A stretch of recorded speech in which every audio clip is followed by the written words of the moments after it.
அன்பு நண்பர்கள் அனைவருக்கும் வணக்கம். வாழ்க வையகம், வாழ்க வளமுடன். எல்லா புகழும் ஆண்டாளுக்கே. நரசிம்மன் திருவடிகளே சரணம். ஸ்ரீமத்த விஷ்ணு சித்தாரிய மனோநந்தன எதவே நந்தநந்தன சுந்தரி கோதாய நித்திய மங்கலம். தென்னாடுடைய சிவனை போற்றி, என் நாட்டுக்கும் நிறைவா போற்றி.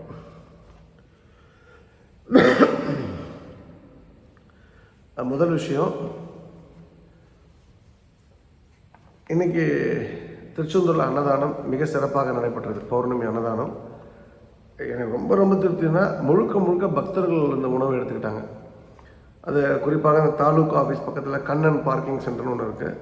அவங்களும் பெரிய மனசு பண்ணி அந்த இடத்த நமக்கு கொடுத்தாங்க. அவங்க பார்க்கிங் வந்தால் தான் அவங்களுக்கு லாபம்.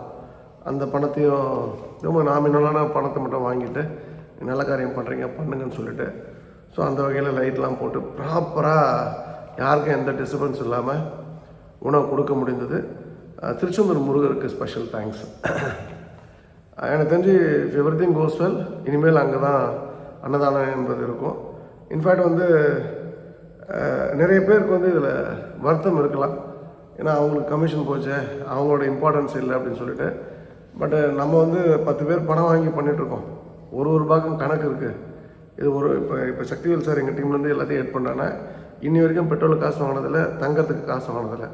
அவர் சொந்த காசை போட்டு பஸ்ஸில் போய் சொந்தமாக டீசலை போட்டு பெட்ரோலை போட்டு அவர் வண்டியில் போய் தான் எல்லாத்தையும் பண்ணிட்டுருக்காரு வழிய.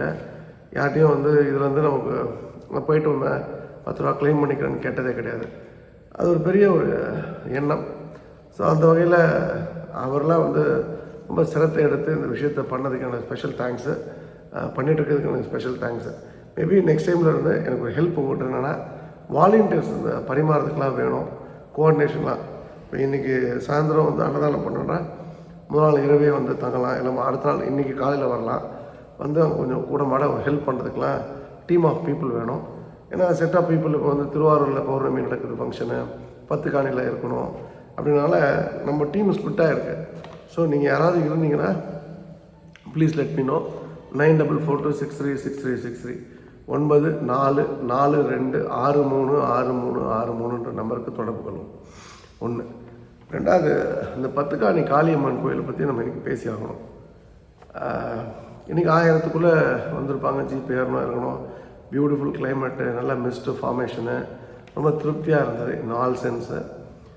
அடுத்த பௌர்ணமி 10 காணியில் 12/5/2025, அதாவது நெக்ஸ்ட் மந்த்து, அதாவது மே மாதம் 12ஆம் தேதி கொண்டாடப்படும். தயவுசெய்து ரெகுலராக வராங்க, காலையில் வந்துட வேண்டாம். ரொம்ப தெளிவாக சொல்கிறேன். ஏன்னா கிட்டத்தட்ட ஒரு 50,000 1 லட்சம் பேர் குறைஞ்சபட்சம் அந்த அன்னைக்கு பொங்காலைன்னு சொல்லுவாங்க. பொங்கல் தான் பொங்காலைன்னு சொல்லுவாங்க. கேரளா மலையாளம் இது மலையாளம் தமிழ் காம்பினேஷன். ஸோ பயங்கர கூட்டம் இருக்கும். இன்ஃபேக்ட் 200 பேர் அடுப்பு வைக்கிறதுக்கு அந்த இடத்த க்ளீன் பண்ணுறதுக்காக நாளைக்கெலாம் அங்கே ஒர்க் பண்ண போகிறாங்க நெக்ஸ்ட் மந்த் ப்ரோக்ராமுக்கு. அதனால் தயவுசெய்து நடக்கிறவங்க நடந்துக்குங்க. அதில் உங்களுக்கு எந்த ப்ராப்ளமும் வராது. ஆனால் ஜீப்பில் தான் போக முடியும்னா 2 மணிக்கு நீங்கள் வந்தால் போதும், அந்த இடத்துக்கு ரிப்போர்ட் பண்ணால் போதும். ஸோ ஆக சிறந்த ஒரு சித்ரா பௌர்ணமி கொண்டாட்டத்தை இந்த முறை நீங்கள் 10 காணியில் கொண்டாடுவீங்க மே மாதம். அதில் ரொம்ப குறிப்பான ஒரு விஷயம் என்னென்னா, 12 மணிக்கு ஒரு பூஜை உண்டு, இரவு பூஜை. 12 மணிக்கு ஷார்ப்பாக 10 காணியில் அந்த பூஜையும் நீங்கள் பார்ட்டிசிபேட் பண்ண அடுத்த மாதம். ஸோ அதுக்கேற்ற மாதிரி நீங்கள் ப்ரிப்பேர்டாக வந்துங்க. நான் அதுக்கு ப்ரிப்பேர்டாக தான் நான் போகிறேன். மேபி நீங்கள் உடனே ஏறிட்டு இறங்குறேன் அப்படிலாம் வேண்டாம். மேபி நம்ம இறங்குறேன்னா இப்போ எல்லாமே நம்மளுடைய டீம் சப்போர்ட்டால் நிறைய லைட்ஸ்லாம் இன்ஸ்டால் பண்ணிவிடுவாங்க. பாத்ரூம் டாய்லெட் ஃபெசிலிட்டி நம்ம க்ரியேட் பண்ணி கொடுத்துட்டோம். அவங்க ரொம்ப எஃபர்ட் போட்டு ஒர்க் பண்ணிகிட்ருக்காங்க. ஸோ அந்த வகையில் அந்த கோயில் டீம், அந்த டெம்பிள் மேனேஜ்மெண்ட்டு, ஸோ நமக்கு எந்த அசௌகரியமும் இருக்காது. மை ரிக்வஸ்ட் என்னென்னா, நெக்ஸ்ட் டைம் 10 காணி இரவு அந்த மலையில் இருக்க மாதிரி பிளான் பண்ணிப்போம். நான் ஷோர் ஷாட்டு நான் இருக்கப்போ நான் ஒரு 5 மணிக்கு அப்புறம் 5-6 மணிக்கு அப்புறம் இரவு ஒரு 12-12 வரைக்கும் அந்த பூஜை முடிச்சுட்டு, அந்த ஊட்டுன்னு சொல்லுவாங்க, அது முடிச்சதுக்கப்புறம் தான் நான் கீழே இறங்கலான்னு பிளான் பண்ணியிருக்கேன். ஸோ பெண்களுக்கு செக்யூரிட்டிக்கு எந்த இஷ்யூவும் கிடையாது. நம்ம டீம் மெம்பர்ஸ் வரதா இருந்தீங்கன்னா அது போல் பிளான் பண்ணிங்க. ரெண்டாவது, நெக்ஸ்ட் டைம் சித்ரா பௌர்ணமினால் கிட்டத்தட்ட 1 லட்சம் பேர் சாப்பிட போகிறாங்க. அப்போது அந்த அன்னதானத்துக்கு வந்து நீங்கள் என்ன வேணால் சப்போர்ட் பண்ணலாம். அகைன் வந்து சாய் சிவா தொடர்பு கொள்ளுங்கள். இப்போ நம்ம கிட்டத்தட்ட 10 மூட்டை அரிசி திரு கார்த்திகேயன் தரேன்னு சொல்லியிருக்காங்க. ஒருத்தரும் ஒரு விஷயத்த பண்ணுறேன்னு சொல்லியிருக்காங்க. ஸோ நீங்கள் அந்த காய்கறி போன்ற விஷயங்கள் அது வந்து ஒரு சிறப்பான விஷயமா இருக்கும். நான் சொல்லிட்டேன், இந்த எங்கள் ஸ்டைல்லாம் வேணாம், நீங்கள் கேரளா ஸ்டைலில் பண்ணுங்கள். ஸோ எல்லாருக்குமே காலிலேருந்து மதியானம் நைட்டு ஃபுல்லாக சாப்பாடு போடுங்க, வீல் சப்போர்ட்னு சொல்லிட்டேன். ஸோ அந்த சரித்திர முக்கியத்துவம் வாய்ந்த அந்த ஒரு நல்ல நாளில், ஏன்னா இதுக்கு முன்னாடி நான் பார்த்ததில்ல, அவங்க சொன்னதன் அடிப்படையில் நான் உங்களுக்கு சொல்கிறேன். அந்த சரித்திர முக்கியத்துவம் வாய்ந்த அந்த நல்ல நாளில் நம்ம எல்லோருமே இரவு அந்த மலையில் திருப்தியாக பொங்காலை கொண்டாடுவோம். நீங்கள் இது சம்மந்தமாக என்ன டவுட்னாலும் சாய் சிவாவில் தொடர்பு கொள்வோம். 9442636363. நன்றி. மூணாவது விஷயம்,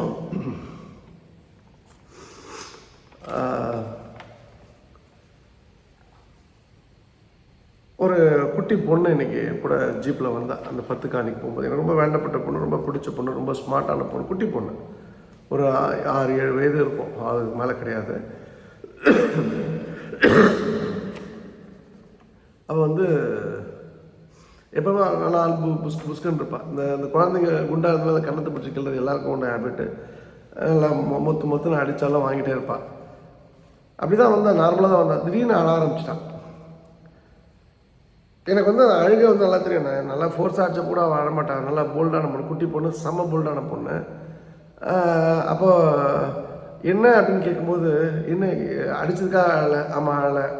எதுக்காக அழலைன்னா, என் கூட உட்காந்துட்டு வரும்போது அவள் சொல்கிறேன், எங்கள் அம்மா என்னை எப்போ பார்த்தாலும் திட்டிகிட்டே இருக்காங்க, எங்கள் அம்மா வந்து எங்கள் பாட்டி எப்போ பார்த்தாலும் திட்டிகிட்டே இருக்காங்க. அந்த பொண்ணு எப்போவுமே உயரிய கருத்துக்களை உடைய பொண்ணு. கேரவேன் வாங்கணும், ரொம்ப அது வந்து ஒரு குழந்தை மாதிரி பேசுறது, தெய்வம் மாதிரி பேசக்கூடிய பொண்ணு. அது துல்லியமாக பேசக்கூடிய பொண்ணு அந்த பொண்ணு, குட்டி பொண்ணு. எனக்கு ரொம்ப அதிர்ந்து போயிட்டேன். எவ்வளோ மன பாரத்துடன் அந்த குழந்தை இருக்குது, அந்த குழந்தை இயங்கிட்டு இருக்கு. இப்போ நம்மக்கிட்ட பணம் இல்லை அப்படின்னு சொல்கிறது வந்து நம்மளோட கையாளகத்தனம். அதை வந்து நம்ம பிள்ளைங்கள்ட்ட வந்து ஏதோ ஒரு விஷயத்துக்கு நம்ம ஃபோர்ஸ் பண்ணும்போது அந்த பிள்ளைங்கள் உடைஞ்சி போயிடுது. இது போன்ற இடத்துல தான் அந்த பிள்ளைங்கள் தவறான முடிவை வளர்ந்துட்டு இருக்கும்போது எடுக்கிறாங்கன்றதை நம்ம கவனிக்கணும். நான் ரொம்ப சங்கடப்பட்டேன். எனக்கு ரொம்ப பிடிச்ச பொண்ணு, அவ்வளோ அழகாக இருப்பா. அவ்வளோ அந்த பொண்ணோட கண்ணிலேருந்து இன்றைக்கி கண்ணீர் வந்ததை பார்த்த உடனே எனக்கு ஒன்றும் ரத்தம் கசிந்தது போல் ஒரு உணர்வு. அப்போ பேரண்ட்ஸ்க்கு நான் எல்லாத்துக்குமே சொல்கிறது, பெற்றோர்களுக்கு தயவுசெய்து உங்கள் குழந்தைகளை வந்து அன்போடு பாலூட்டி நீங்கள் வளர்த்துருப்பீங்க, கொஞ்சம் அன்பும் ஊட்டி வளர்த்திங்கன்னா சிறப்பாக இருக்கும். எல்லாத்துக்கும் திட்டுறது, எல்லாத்துக்கும் அடிக்கிறதுனா அந்த குழந்தைங்க மறத்து போயிடும் உடம்பு. எப்படி இருந்தாலும் அம்மா திட்ட போகிறாங்க, எப்படி இருந்தாலும் அம்மா அடிக்க போகிறாங்க அப்படின்னா அந்த குழந்தைங்களுக்கு வாழும்போது, இந்த 7-8 வயசு தாண்டும் போதே என்னடா வாழ்க்கை அப்படின்ற உணர்வை நாம் கொடுத்துடுறதை நம்ம கொடுத்துடுறோம் அப்படின்றத நீங்கள் கவனத்தை எடுத்துங்க. ஸோ இது ரொம்ப ரொம்ப முக்கியமான விஷயம். ஸோ நீங்கள் பார்த்துங்க. அண்ட் இதுக்கு அடுத்ததாக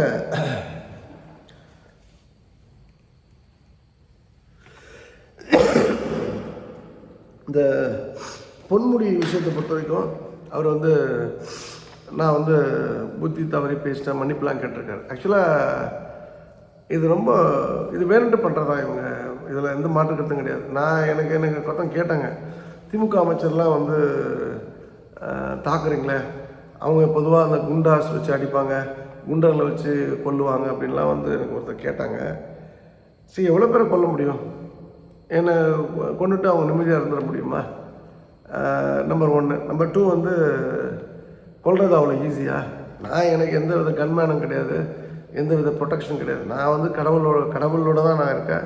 கடவுள் தான் என் கூட இருக்காருன்னும் போது எனக்கு எதுக்கு பயம் அப்படின்னு தான் நான் சொன்னேன். உங்களுக்கு நான் சொன்னது என்னென்னா, தயவுசெய்து வந்து இது போன்ற விஷயங்கள், அது எந்த மதத்தை திட்டினாலும், இதே பொன்முடி நாளைக்கு அல்லாஹ்வை சொன்னாலும் நம்ம கண்டிக்கணும். அது நம்ம கடமை. ஏன்னா இஸ்லாம் என்பது ஒரு நல்ல மதம். அந்த மதம் வந்து ஃபாலோ பண்ணுறவங்க அந்த மதம் பிடிச்சி ஃபாலோ பண்ணுறாங்க. அந்த கடவுளை கொச்சைப்படுத்துவதற்கும் அந்த கடவுளை தவறாக பேசுவதற்கும் இந்த பூமியில் யாருக்கும் இடமில்லை. அதே போல் கிறிஸ்துவம் மிக சிறந்த மதம். நானும் ஒரு கிறிஸ்துவ பள்ளியில் படித்து நான் பெருமைப்படுறேன்.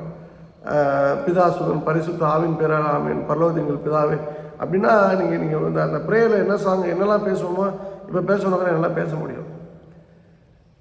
என்னை வந்து அந்த அந்த கன்வெர்ட்லாம் பண்ண சொல்லலை. நான் ஆனஸ்டாக சொல்கிறேன். அட் த சேம் டைம் நாளைக்கு ஜீசஸ் கிரைஸ்டையோ மேரி மாதாவையோ அந்தோனியாரையோ தவறாக பேசுனாங்கன்னா நான் நிச்சயமாக நான் தட்டி கேட்பேன், நீங்களும் தட்டி கேட்கணும்.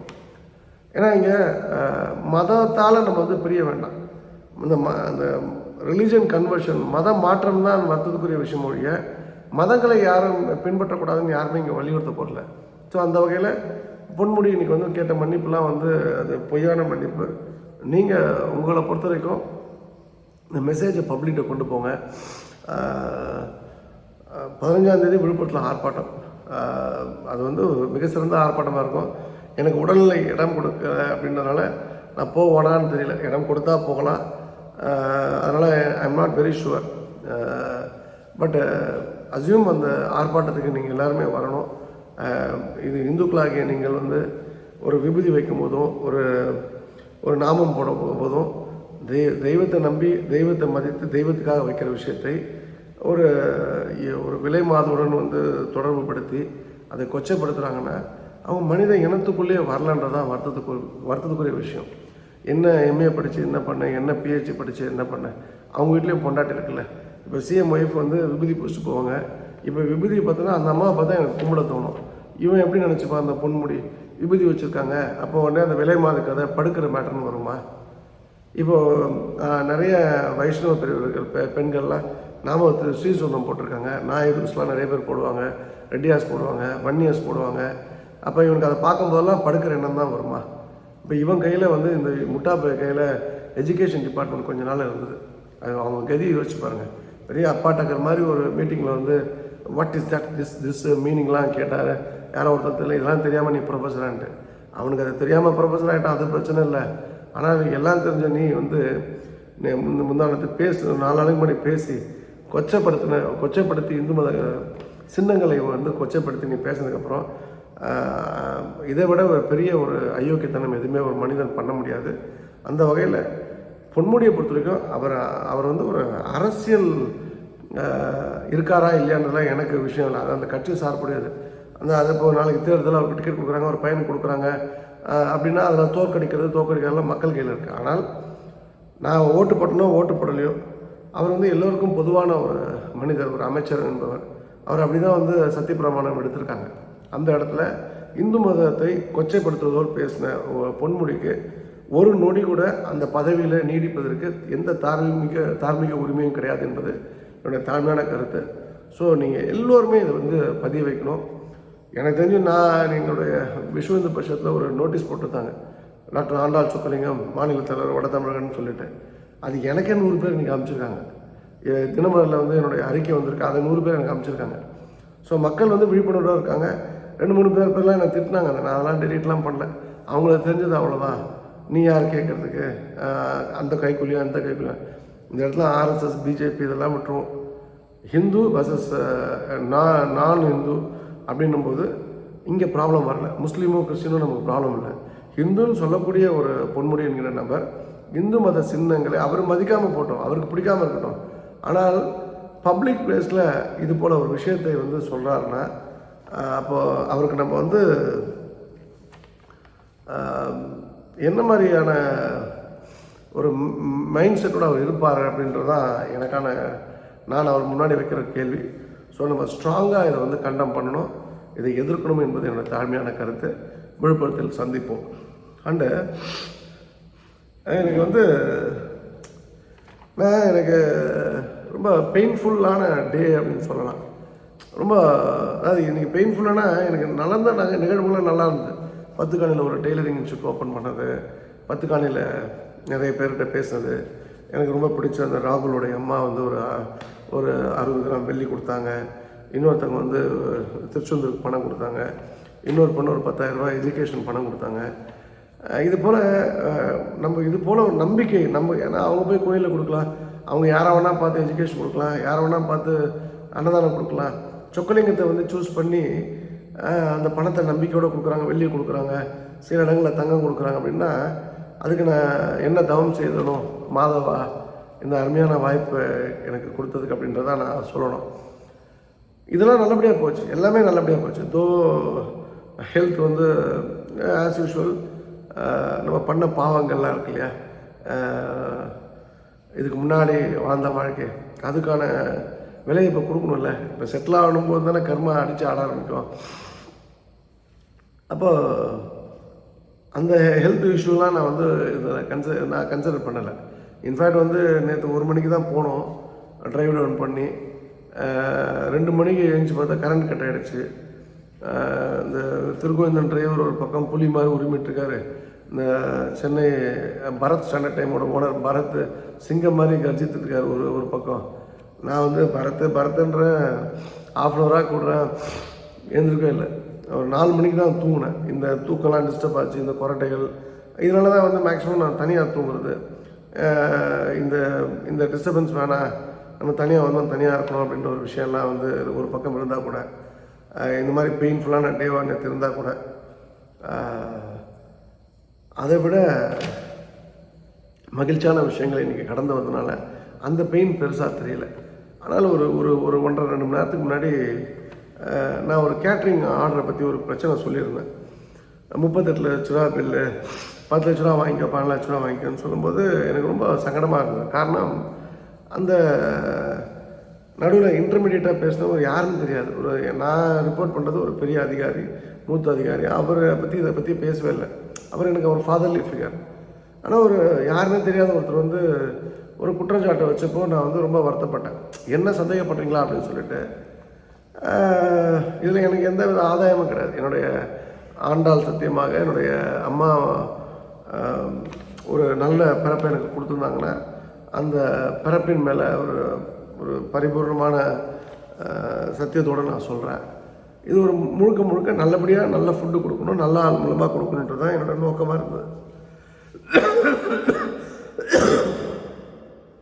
ஆனால் அந்த கேட்ரிங் பர்சன் வந்து இன்றைக்கி மெசேஜ் பண்ணுறாரு. சார் எனக்கு கூப்பிட்ருந்தாங்க சார், இன்றைக்கி போனோம் சார், பில்லிங்கில் கொஞ்சம் கவுண்டிங்கில் மிஸ்டேக் இருக்குது, கொஞ்சம் பாருங்கள். நான் செக் பண்ணேன் சார், அவங்க கண்டுபிடிக்கல, நான் கண்டுபிடிச்சேன் சார். வாட்டர் கப்பு 40,000 ரூபா போடணும், அவர் 4 லட்ச ரூபா போட்டிருக்காரு. டீ கப்பு 15,000 ரூபா போடணும், 1.5 லட்ச ரூபா போட்டிருக்காரு.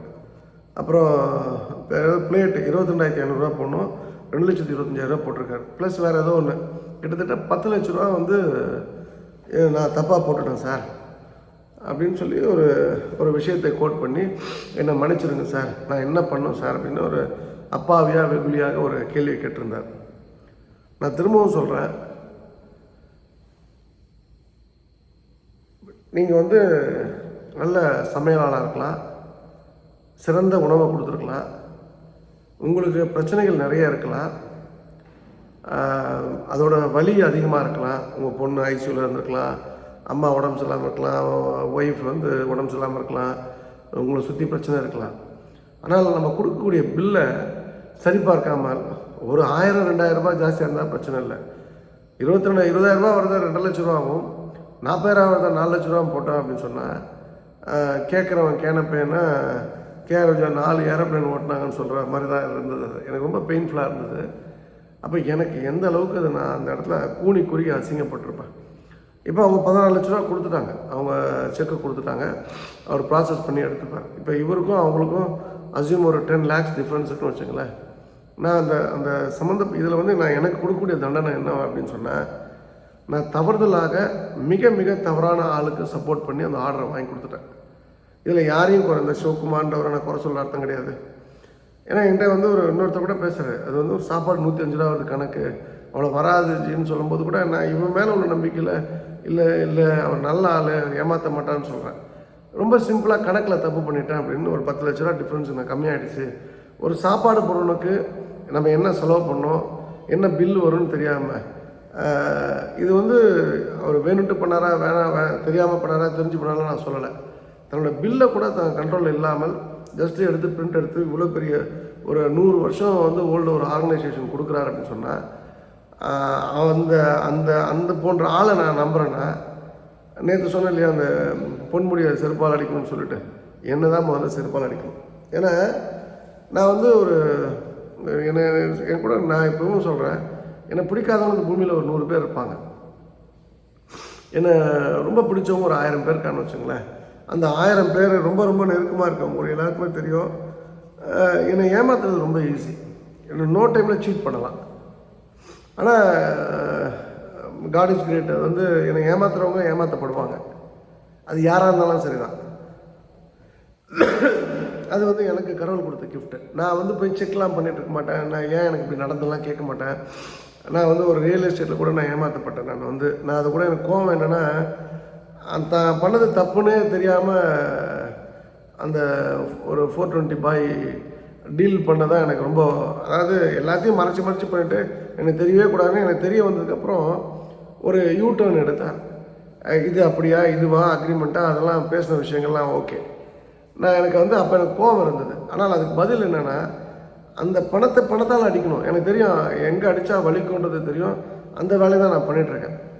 ஸோ அது கூட எனக்கு வந்து ஒரு ஒரு ஒரு ஒரு விஷயமாக நான் எடுத்துக்கல. அது கூட நான் கடந்து போயிட்டேன். இதை நான் லைஃப்பில் கடக்கவே முடியாது. என்னுடைய கடைசி மூச்சு இருக்க வரைக்கும், இந்த பூமியில் நான் உயிரோடு இருக்க வரைக்கும், இவரோட அயோக்கியத்தனம் என்னோடய அயோக்கியத்தனமாக கருதப்படும். அவர் அயோக்கியன்னு நான் சொல்லலை, ஆனால் நான் அயோக்கியன். இதில் எந்த மாற்று கருத்தும் வேணாம். இன்னைக்கு முடிவு பண்ணிட்டேன். நான் வந்து தனியாக வந்தேன், தனியாக இருக்கேன், தனியாக போகிறேன். எந்த சூழ்நிலையும் என் லைஃப்பில் யாருக்கும் ரெக்கமெண்டேஷன்றது கிடையாதுன்றதை வந்து நான் முடிவு பண்ணேன். என்னை யாரும் தப்பாக நினைக்க மாட்டாங்க. எனக்கு they know for sure, they know me. ஆனால் இது எனக்கே நான் கொடுக்கக்கூடிய தண்டனை. எந்த சூழ்நிலையும் பண விவகாரங்கள்லையும் இவங்க பண்ணுவாங்கன்ற ரெக்கமெண்டேஷனும் என் லைஃப்பில் இருந்து இனிமேல் என் வாயில் யாருக்கும் வராது. ஏன்னா அதுக்கான தகுதி வந்து ஒரு பானை சொத்துக்கு ஒரு சோறு பதம் போல் அந்த தகுதியை வந்து நான் இழந்துட்டேன். ரெக்கமெண்ட் பண்ணக்கூடிய தகுதி உங்களிடம் ஏதாவது தவறுதலாக இதுக்கு முன்னாடி கம்யூனிகேட் பண்ணியிருந்தேன்னா, அந்த முட்டாள் சொக்கலிங்கமாகிய நான் வந்து பார்ட் 2வாக வச்சுங்க. இதுதான் வந்து நடந்த விஷயம், இன்றைக்கி நடந்த விஷயம். அவர் வந்து ரொம்ப சிம்பிளாக வந்து சொல்லிட்டு போயிட்டார், எனக்கு தூக்கம் வராது. ஏன்னா நான் உப்பு போட்டு சாப்பிட்றேன், ஒரு நல்ல குடும்பத்தை சேர்ந்தவன், நான் யாரையும் ஏமாற்றி நான் பழக்கம் நடத்தலை. அது வந்து இந்த வாழப்பாடி ராமகிருஷ்ணன் பிளட் இஸ் திக்கர் தென் வாட்டர் அப்படின்ற மாதிரி, அந்த எருமவாட தோளாக இருக்கவனுக்கு, ஊரை ஏமாற்றி தின்றவனுக்கு இதெல்லாம் சகஜமாக இருக்கும். எனக்கு அப்படி இல்லை. நான் சுடுசொல் தாங்க மாட்டேன், செத்து போயிடலாம். அதுக்கு நான் அதுபோல் ஆள் தான். நான் மன வருத்தத்தோட மன சங்கடத்தோடு சொல்கிறேன். அப்போ இந்த பண விஷயத்தில் இந்த கேர்லெஸ்ஸாக இருக்கக்கூடிய, இப்போ நாளைக்கு மணி ஒர்க் ஷாப் எடுக்கணும் 9 மணிக்கு போகணும், இரவு 9-10 மணி, அதுக்கப்புறம் இவங்கெல்லாம் சாப்பிட்டதுக்கப்புறம் 1 மணி 2 மணிக்கும் பேசணும். அப்புறம் ஒரு பெரிய லென்த்தி கிளாஸு.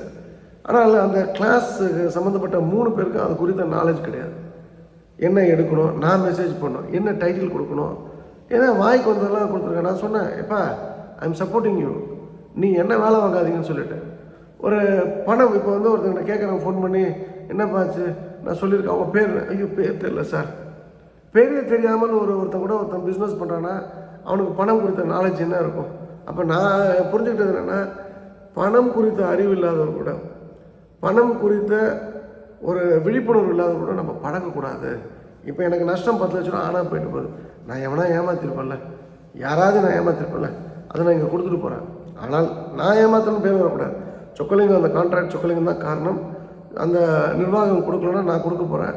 நிர்வாகம் மேலே தப்பு கிடையாதுன்னு இப்போ தெரிஞ்சு போச்சு, நான் கொடுத்துறேன். ஆனால் என் லைஃப்பில் எனக்கு ஒரு முடிவு வரும் இல்லையா, அந்த முடிவு கூட இவங்களாம் வரக்கூடாதுன்னு நான் வேண்டிக்கிறேன். இதுதான் வந்து என்னுடைய ஒரு தெளிவான message for money setting people.